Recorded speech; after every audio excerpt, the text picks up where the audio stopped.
Story 1, I've been driving for Lyft for about 3 years now, mostly to supplement my income from my day job. Recently, I've been taking more night shifts, usually from 9 p.m. to around 3 a.m. It's not the most convenient schedule, but the fares are better, and I need the extra cash. Last Friday night started like any other. I'd been ferrying drunk college kids and late-night workers across town for hours. As the clock ticked past 2:30 a.m., I was ready to call it quits. That's when I got one last ping. The fare looked good, a 30-minute ride that would take me clear across town. I figured I'd make this my last run for the night. The pickup location was in front of St. Mary's Hospital, which struck me as odd given the time. When I pulled up, I didn't see anyone waiting. I was about to cancel the ride when a woman emerged from the shadows near the entrance. She was middle-aged, wearing a long, dark coat despite the warm summer night. As she got into the back seat, I caught a whiff of something that made my nose wrinkle. It wasn't quite antiseptic, but it reminded me of hospitals. I tried to shake off the unease creeping up my spine. "Evening," I said, glancing in the rearview mirror. "Or I guess it's morning now. Heading to Oak Street, right?" She nodded silently, her face partially obscured by the shadows in the back seat. I pulled away from the curb, the silence in the car growing thicker with each passing minute. About 10 minutes into the ride, she finally spoke. "Do you believe in ghosts?" Her voice was barely above a whisper, but in the quiet car, it might as well have been a shout. I chuckled nervously. "Can't say I've given it much thought. Why do you ask?" "I've seen things," she said, "things that can't be explained." Part of me wanted to shut down the conversation right there, but another part, the part that was fighting to stay awake at 3 a.m., was intrigued. "What kind of things?" She leaned forward slightly, her face catching the light from a passing street lamp. Her eyes were sunken, ringed with dark circles. "I work at St. Mary's, night shift in the ICU. You see a lot of death in that job. But sometimes death isn't the end." I swallowed hard, my hands tightening on the steering wheel. "What do you mean?" "Last week we lost a patient. Elderly man, no family. He'd been with us for months. The night he passed, I was doing my rounds. I went into his room to check on him, and he was gone. I mean, really gone. The bed was empty." My mind raced with rational explanations. Maybe another nurse had moved him. Maybe he'd somehow gotten up and wandered off. But before I could voice any of these thoughts, she continued. "I ran out to the nurse's station to see if anyone had moved him. That's when I heard it, his voice clear as day, coming from his room. 'Nurse,' he called, 'I'm cold.' A chill ran down my spine. "Maybe he wasn't really dead," I suggested weakly. She shook her head. "I'd pronounced him myself an hour earlier. When I went back to the room, the bed was still empty. But his voice, it kept calling, all night long." We drove in silence for a few minutes after that. I wanted to dismiss her story as the ramblings of an overworked, sleep-deprived nurse. But there was something in her voice, a tremor of genuine fear, that made it hard to brush off. "That's not all," she said suddenly. "Strange things have been happening ever since. Items moving on their own, lights flickering, and the voices, always the voices." I cleared my throat. "Sounds pretty scary. Have you told anyone else about this?" She laughed, a hollow sound that made me flinch.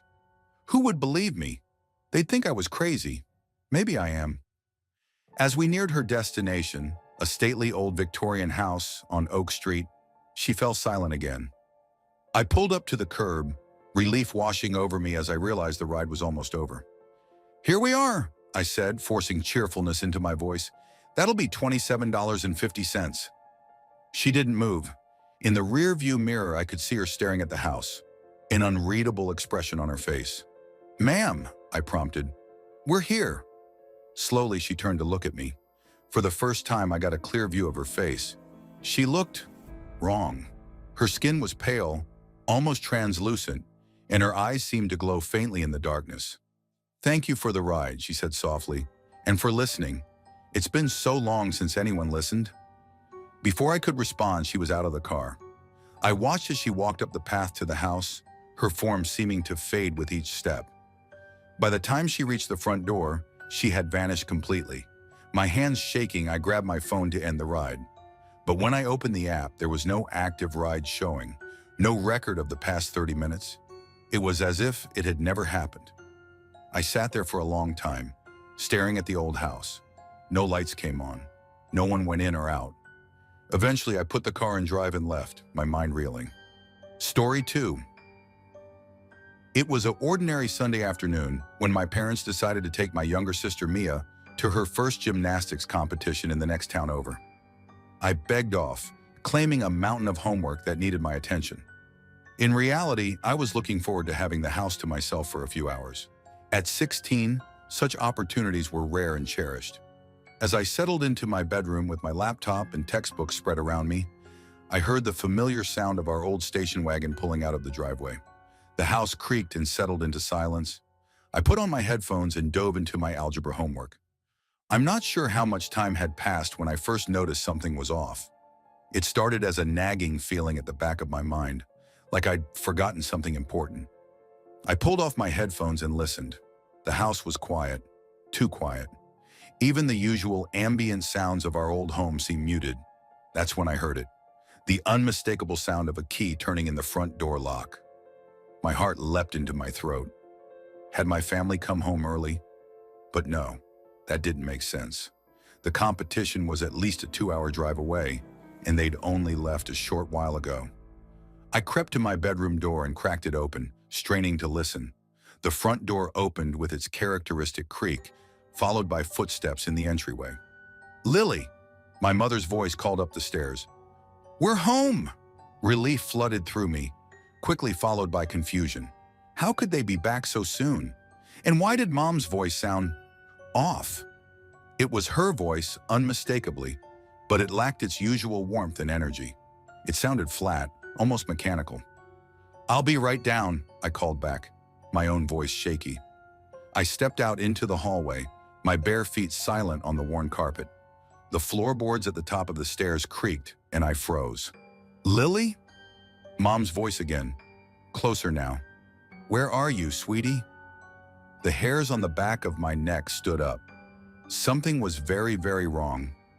Mom never called me sweetie. That was Dad's nickname for me. And her footsteps on the stairs sounded off, too heavy, too measured. Panic rising in my chest, I retreated to my room and fumbled for my phone. With shaking fingers, I pulled up my recent calls and tapped on Mom's number. 1 ring, 2 rings, 3. "Hello?" Mom's cheerful voice came through the speaker, backed by the sounds of road noise and Mia's chatter in the background. "Mom!" I whispered, my eyes fixed on my bedroom door. "Where are you?" "We're about halfway to the competition, honey. Is everything okay?" "You sound strange." The blood drained from my face. You're not home?" "Of course not. We just left an hour ago." "Lily, what's going on?" Before I could answer, I heard it again. That flat, emotionless facsimile of my mother's voice, now right outside my door. "Lily, why are you hiding from me?" I bit back a scream, clamping my hand over my mouth. "Mom," I whispered into the phone. "There's someone in the house. They sound like you, but wrong." "Lily, listen to me." Mom's voice took on an urgent tone. "Get out of the house right now. Go to Mrs. Peterson next door and call the police. We're turning around and coming home." The doorknob began to turn. I dropped the phone and scrambled for the window, my heart pounding so hard I thought it might burst from my chest. As I wrestled with the old stubborn latch, I heard my bedroom door open. "There you are," said the thing with my mother's voice. I didn't look back. I finally got the window open and tumbled out onto the sloped roof of our porch. Adrenaline overrode my usual fear of heights as I shimmied to the edge and dropped to the ground, my ankles protesting at the impact. I ran, across our overgrown lawn, past the rusty swing set, through the gap in the hedge that separated our property from Mrs. Peterson's. I pounded on her door, gasping for breath, tears streaming down my face. Mrs. Peterson, bless her, took one look at me and ushered me inside without a word. She called the police while I huddled on her floral-patterned couch, unable to stop shaking. The next few hours passed in a blur, police searching our house and finding nothing out of place. My family rushing home, faces etched with worry. Me trying to explain what had happened and seeing the doubt in the officer's eyes. It wasn't until later, after things had calmed down and we were all sitting in our living room, that the true strangeness of the situation began to unfold.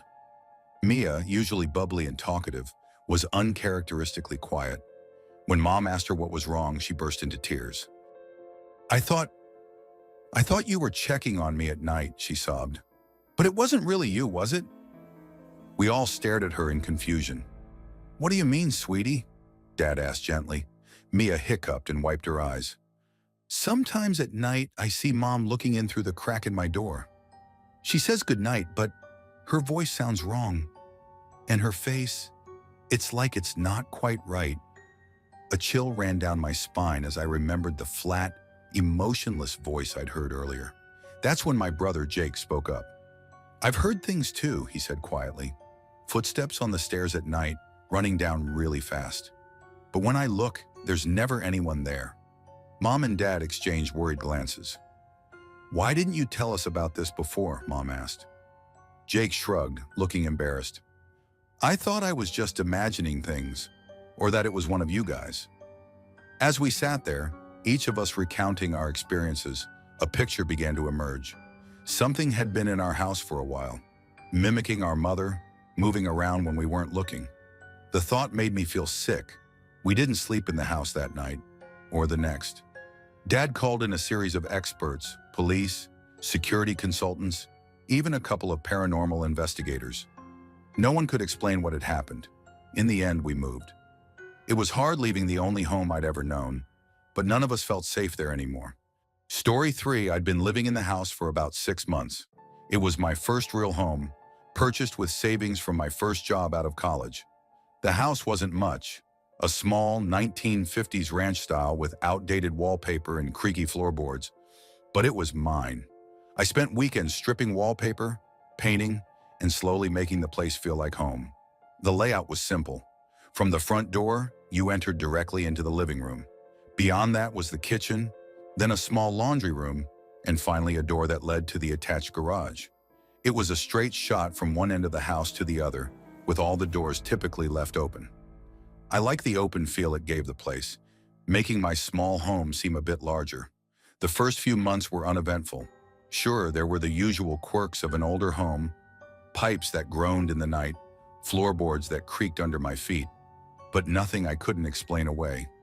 It wasn't until that night in late October that things took a turn for the strange. I'd been binge watching a new crime drama series, losing track of time until I noticed it was well past midnight. As I got up to head to bed, a nagging feeling hit me. Had I set the alarm? I couldn't remember doing it earlier, and the thought of sleeping in an unsecured house made me uneasy. Stifling a yawn, I made my way through the darkened house towards the back door. The alarm panel was just inside the garage door, a relic from the previous owners that I'd never gotten around to updating. As I reached the kitchen, something caught my eye. At first, I thought it was just the doorknob on the garage door reflecting the dim light from the street lamps outside. But as I stood there, squinting into the darkness, I realized something was off. The reflection was too bright, too perfect, and it was moving. My heart began to race as I watched the silvery light detach itself from the door and float into the kitchen. It wasn't a reflection at all, but a sphere of light, about the size of a softball. It hovered in the air, gently bobbing up and down as if suspended by invisible strings. I stood frozen, my mind racing to make sense of what I was seeing. Was this some kind of elaborate prank, a strange atmospheric phenomenon? Or was I simply dreaming, still asleep on the couch in front of the TV? The orb drifted closer, and I could see now that it wasn't just light. It had substance, a silvery, mercurial surface that rippled and shifted like liquid metal. It reminded me of those plasma globes you see in science museums, but free-floating and eerily silent. As it reached the center of the kitchen, the orb stopped. For what felt like an eternity, but was probably only seconds, we regarded each other. Me, a trembling, wide-eyed human, and this impossible, beautiful thing hovering in my kitchen. Then, without warning, it shot straight up, passing through the ceiling as if it were no more substantial than mist. One moment it was there, casting its soft silver light over my kitchen counters, and the next it was gone, leaving me alone in the darkness. I stood there for a long time, staring at the spot where the orb had vanished. Part of me wanted to run, to flee the house and never return, but a larger part was filled with an insatiable curiosity. What had I just witnessed? Sleep was out of the question now. I spent the rest of the night researching, scouring the internet for any reports of similar phenomena. I found plenty of stories about orbs and photographs, usually dismissed as dust particles or lens flares, but nothing quite like what I'd seen. As dawn broke, I was still at my computer, bleary-eyed but buzzing with a strange energy. I decided to investigate the house, looking for any clues that might explain the orb's appearance. The kitchen revealed nothing unusual. No scorch marks on the ceiling, no residue or strange smells. It was as if nothing had happened at all. But when I entered the garage, I noticed something odd. A faint, silvery residue on the concrete floor, right beneath where the orb had first appeared. Over the next few weeks, I became obsessed with understanding what had happened that night. I set up cameras throughout the house, hoping to catch another glimpse of the mysterious orb. I interviewed neighbors, asking if they'd ever seen anything strange. Most looked at me like I was crazy, but old Mrs. Fitzgerald across the street paused before answering. "You've seen it too, haven't you?" she asked, her rheumy eyes suddenly sharp. "The silver visitor." According to Mrs. Fitzgerald, the orb had been appearing in the neighborhood for decades, always in the same house, my house. She'd seen it once, years ago, floating in the backyard when she was up late with a colicky baby. "It's not dangerous," she assured me. "At least I don't think it is. But it's not of this world, that's for certain." Her words should have frightened me, but instead they filled me with a strange sense of excitement. I wasn't crazy. The orb was real, and it had chosen my house for some reason. As the days turned to weeks and weeks to months, I noticed other strange occurrences in the house. Objects would move when I wasn't looking. The temperature would drop suddenly in certain rooms. And sometimes late at night, I'd hear a soft humming coming from the walls. But the orb never reappeared. At least not when I was watching. I'd find traces of it. More of that silvery residue or items rearranged in perfect geometric patterns, but never the orb itself. My obsession began to take a toll. I slept less, worked less, spent all my free time either researching or watching the cameras. Friends stopped calling, concerned by my wild theories and disheveled appearance, but I couldn't let it go. I needed to understand. It was nearly a year to the day after my first encounter when it happened again. I was in the kitchen, making a late-night cup of tea, when I felt a familiar chill run down my spine. Slowly, I turned around. There it was, hovering just inside the living room. The silver orb, just as beautiful and impossible as I remembered. But this time, I was ready. I had a plan. "Hello," I said softly, trying to keep my voice steady. "I've been waiting for you." The orb pulsed gently, its surface rippling like water. Was it responding to me? I took a cautious step forward. "What are you?" I asked. "Why are you here?" For a moment, nothing happened. Then the orb began to change. Its surface shifted, forming patterns and shapes. I watched in awe as images flashed across its surface. Stars, galaxies, strange landscapes I couldn't begin to comprehend. I understood then. This wasn't just some ghostly apparition or unexplained phenomenon. It was a visitor, perhaps from some distant world or dimension, and it had been trying to communicate all along. As the realization washed over me, I felt a sense of peace I hadn't experienced in months. The orb must have sensed it too, because it drifted closer, its light growing warmer, more inviting. Without thinking, I reached out to touch it. As my fingers brushed its surface, I felt a jolt of energy course through me. In that instant, I saw everything. The vastness of the universe, the interconnectedness of all things, realities beyond my wildest imagination. When I came to, I was lying on the kitchen floor. The orb was gone, but its energy lingered in the air. I felt changed, expanded somehow. Story 4.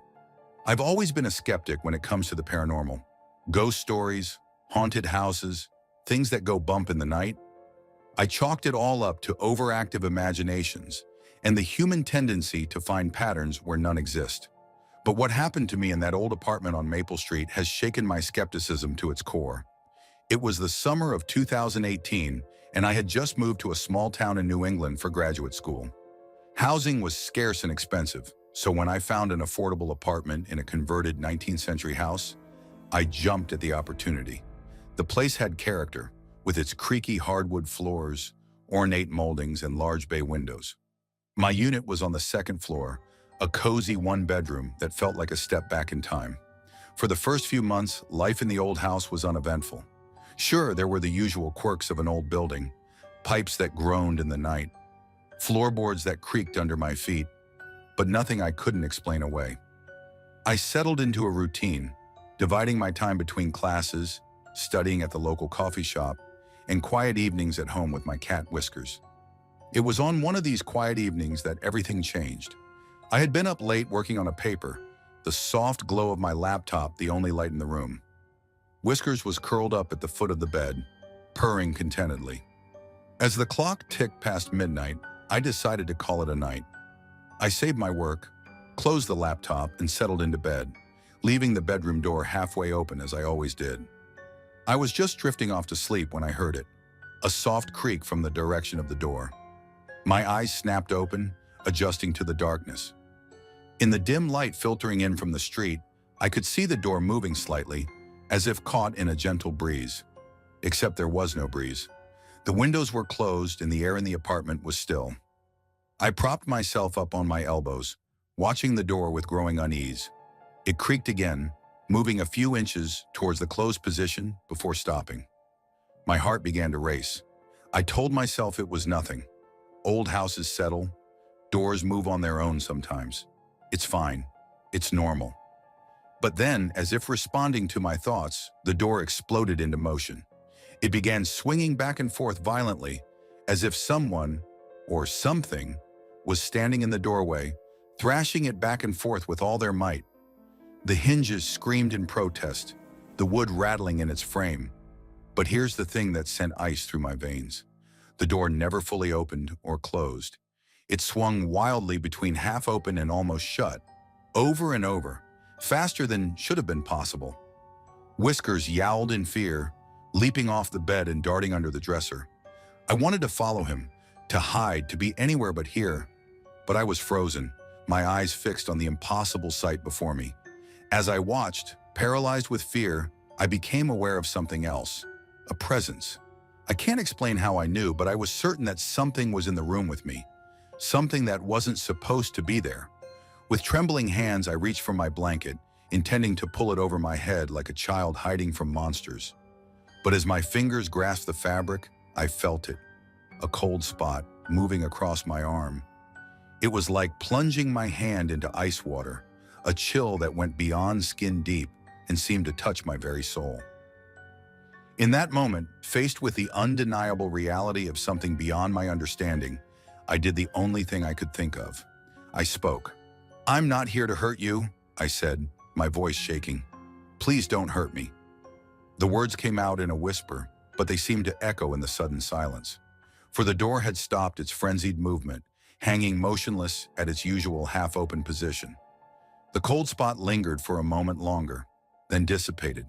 The oppressive feeling of a presence faded, leaving behind only the familiar shadows of my bedroom. I lay there for what felt like hours, covers pulled tight around me, repeating my plea over and over in my mind like a mantra. At some point, exhaustion must have overtaken fear, because the next thing I knew, sunlight was streaming through the windows and birds were chirping outside. In the harsh light of day, it was tempting to dismiss the events of the night as a vivid nightmare. But the lingering fear in the pit of my stomach, the way Whiskers refused to come out from under the dresser, and the slight damage to the door hinges all testified to the reality of what had happened. I spent the next few days in a daze, jumping at every creak and shadow in the apartment. I researched the history of the house, half hoping and half fearing to find some tragic story that could explain what I'd experienced. But there was nothing. No gruesome murders, no tales of heartbroken lovers or untimely deaths. Just the ordinary history of an old New England home. I considered moving out, but the practical part of my brain and my limited student budget argued against it. Plus, a small, curious part of me wanted to know more. If there was something in this house, some lingering spirit or echo from the past, I found myself wanting to understand it. So I stayed, and slowly life returned to normal, or a new normal at least. I left the bedroom door fully open at night now, and I always made sure to greet the empty apartment when I came home, just in case someone, or something, was listening.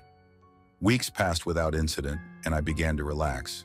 But I couldn't shake the feeling that I was being watched, not in a menacing way, but more like a curious observer. Sometimes, out of the corner of my eye, I'd catch a glimpse of movement, a shadow where no shadow should be. But when I turned to look, there was never anything there. It was about a month after the incident that it happened again. I was up late studying, whiskers curled up in my lap, when suddenly he sat up, ears perked and eyes fixed on the bedroom doorway. I followed his gaze, my heart rate instantly accelerating. There in the doorway was a faint, shimmering outline of a figure. It was indistinct, more like a heat haze than a solid form, but unmistakably human-shaped. As I watched, frozen in place, it drifted into the room. This time, though, I wasn't afraid. The presence didn't feel threatening. If anything, it felt curious. Whiskers, to my amazement, jumped down from my lap and approached the figure, tail held high in a friendly greeting. Finding my voice, I spoke softly. "Hello, I see you." The figure paused, seeming to regard me. Then slowly, it raised a shimmering arm in what I could only interpret as a wave. A laugh bubbled up in my throat, equal parts nervous and delighted. "I'm Sarah," I said. "I guess we're roommates now." The figure bobbed slightly, almost like a nod, then slowly faded from view. Whiskers, seemingly satisfied, returned to my lap and resumed his nap as if nothing unusual had happened. From that night on, my relationship with the house and its ethereal tenant changed. The unsettling feeling of being watched transformed into a comforting sense of companionship. Sometimes I'd come home to find objects slightly moved, or my textbooks open to pages I needed to study. Once, after a particularly stressful day, I found a long-lost family photo placed on my pillow, a reminder of happier times that brought tears to my eyes. I never saw the figure as clearly as I did that night, but I often felt its presence. A cool breeze on a still day, a comforting weight on the bed when I was sick, the sense of someone listening when I talked through my thesis ideas out loud. I lived in that apartment for 2 more years, and in that time I came to see my spectral roommate as a friend. When it came time to move out after graduation, I felt a pang of sadness, knowing I was saying goodbye to more than just a charming old apartment. On my last night there, as I lay in bed surrounded by packed boxes, I felt that familiar, cool presence settle beside me. "Thank you," I whispered into the darkness, "for showing me that there's more to this world than I ever imagined." A gentle breeze ruffled my hair. A goodbye, I like to think. I still consider myself a skeptic in many ways, but now when I hear people talk about ghostly encounters or inexplicable experiences, I listen with an open mind, because I know that sometimes the things we can't explain are the things that change us the most. And sometimes a midnight visitor can become the most unlikely of friends. Thanks for watching. Don't leave before leaving a like to this video. Also hit the subscribe button to support my work. And as always, have a horrific nightmare, my dear.